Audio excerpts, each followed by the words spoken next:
Pernahkah terlintas bahwa pendiri kerajaan kuno adalah sekelompok golongan atau ras dari luar bumi, bulan misalnya?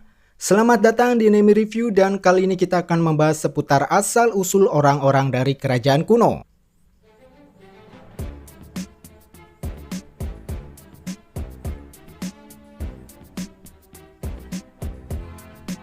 The Great Kingdom atau biasa kita sebut sebagai kerajaan kuno pertama kali disebutkan oleh Profesor Claver di tengah-tengah kehancuran Pulau O'Hara.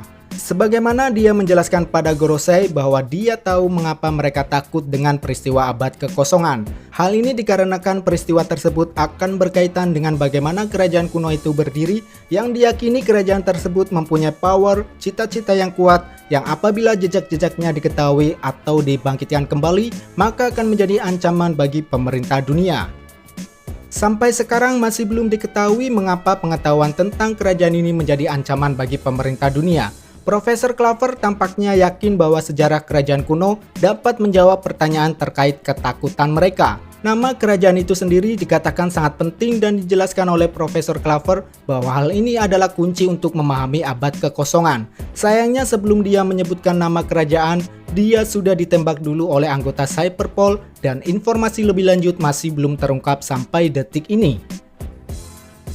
Nah, kerajaan kuno yang mungkin menyadari kekalahannya akan segera terjadi dan menyadari bahwa musuh-musuh mereka berusaha untuk menghapus keberadaannya dari sejarah, lalu mulai mengukir pesan yang memiliki makna khusus pada sebuah batuan yang kita kenal sebagai poneglyph.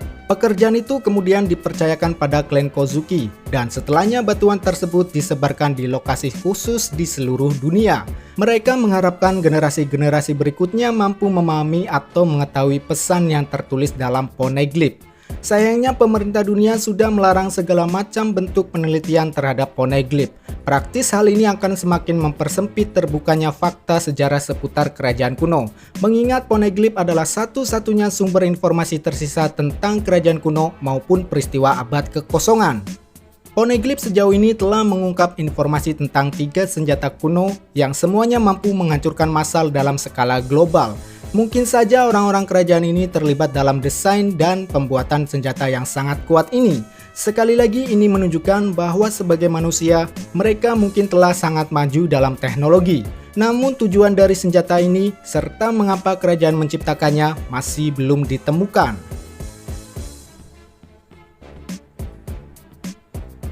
Poneglyph merupakan batuan yang terpahat sebuah pesan misterius yang ditulis menggunakan huruf kuno. Keberadaannya tersebar di antara pulau-pulau di seluruh dunia dan konon katanya hanya ada satu orang tersisa yang mampu membaca atau menerjemahkan tulisan-tulisan yang terpahat di sana, yaitu Nico Robin.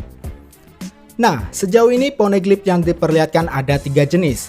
Pertama, historical poneglyph yang mana berisi potongan-potongan sejarah dan pesan yang ditulis oleh orang-orang dari kerajaan kuno. Robin menyebutnya sebagai Rio Poneglyph.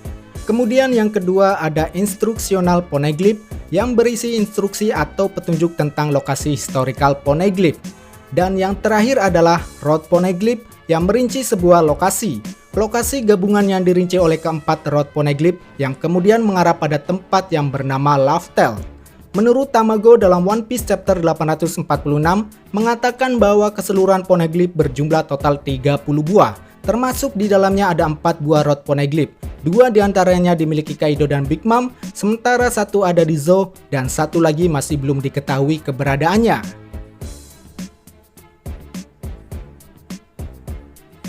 Nah, merujuk dari info terkait kerajaan kuno dan poneglyph, dapat kita ambil kesimpulan bahwa orang-orang dari zaman tersebut boleh dikatakan mempunyai ilmu pengetahuan dan teknologi yang sangat luar biasa. Mereka dapat menciptakan sebuah senjata pemusnah massal yang sedemikian rupa daya hancurnya. Pertanyaannya adalah siapakah sebenarnya orang-orang dari kerajaan kuno ini? Dan kenapa mereka harus dihancurkan? Padahal belum ada bukti-bukti maupun aktivitas mereka yang merugikan dunia. Kita ambil contoh saja Joy Boy yang pada waktu itu berjanji akan mengangkut para fishman naik ke daratan. Nah, ini kan salah satu itikat baik yang datang dari seorang Joy Boy.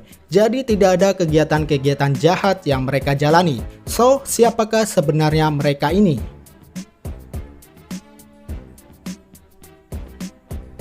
Jadi saya pikir mereka adalah sekelompok atau golongan yang terdiri dari berbagai macam ras dari luar bumi. Kita tahu semesta One Piece memang sangat luas dan tidak hanya dihuni oleh manusia saja. Jadi kemungkinan awal terbentuknya kerajaan kuno ini diciptakan oleh orang-orang dari luar, tidak termasuk manusia. Well, kenapa manusia tidak termasuk? Inilah yang nantinya menjadi alasan atas penghancuran kerajaan kuno. Mereka mungkin iri dengan perkembangan ilmu dan teknologi yang dimiliki orang-orang tersebut, yang lantas kebencian itu melatar belakangi permufakatan jahat di antara 20 raja-raja yang akan menggulingkan kerajaan kuno dengan dalih tidak boleh ada satu penguasa tunggal di muka bumi. Nah, sebagai bentuk atas permufakatan ini, mereka akhirnya membuat simbol tahta kosong yang dikelilingi oleh beberapa bilah pedang.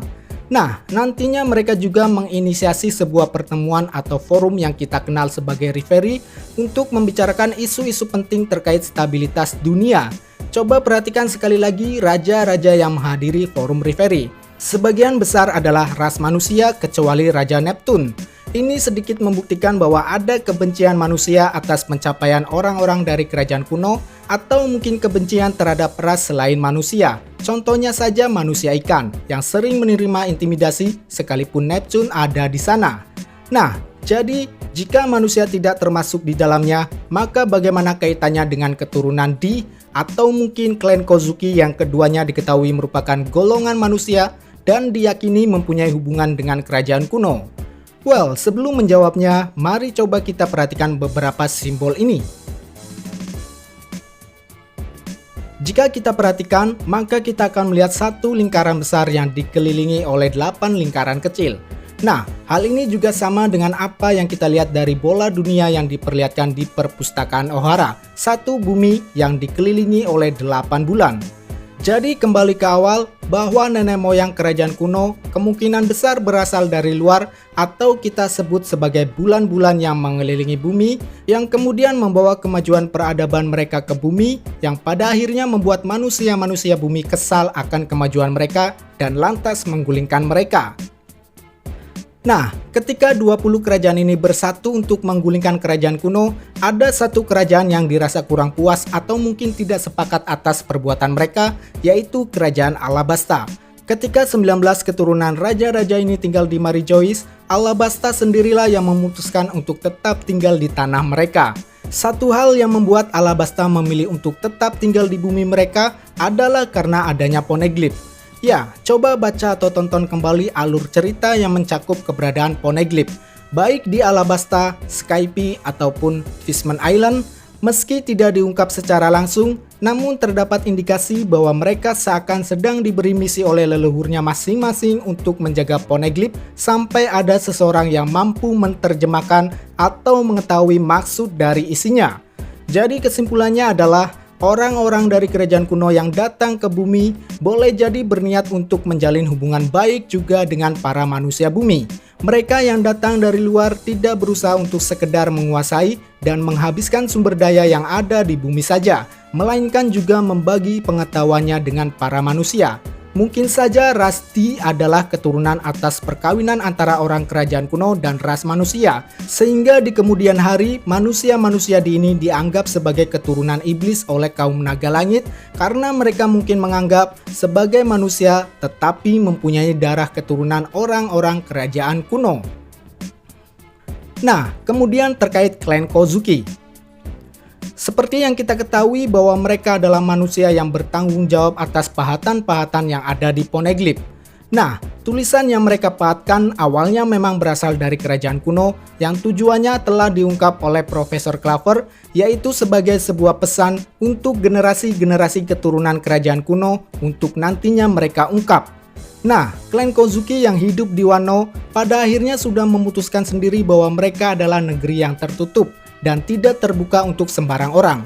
Hal inilah yang membuat pemerintah dunia tidak bisa mengambil langkah apapun untuk mengintervensi mereka sebelum akhirnya diambil alih oleh Kaido dan Orochi.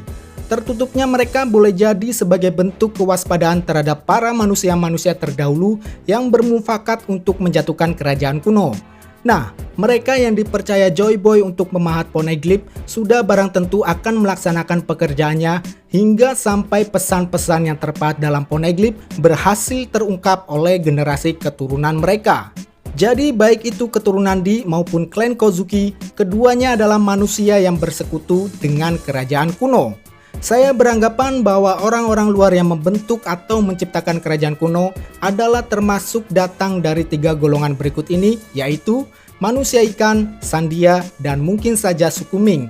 Mengingat ketiga tempat yang mereka singgahi, masing-masing terdapat peninggalan kerajaan kuno berupa poneglyph. Jadi benang merahnya adalah di mana poneglyph itu berada, maka ada indikasi bahwa tempat tersebut adalah bukti atas keberadaan kerajaan kuno. Dengan catatan bahwa poneglyph tersebut sudah ada sejak awal atau tidak berpindah tempat dengan sengaja. Nah, kemudian poneglyph yang berada di beberapa tempat seperti Ohara atau Alabasta adalah sebagai bentuk bukti bahwa orang-orang luar ini tidak cuma berniat jahat, namun mereka mencoba untuk menjalin hubungan baik dengan para manusia bumi dengan menitipkan poneglyph di tempat mereka. Baiklah, saya kira itulah pembahasan untuk kali ini. Seperti biasa, jika ada kesalahan mohon dikoreksi, dan apabila teman-teman ingin menambahkan, silakan tuangkan opininya di kolom komentar. Mari berdiskusi. Cheers!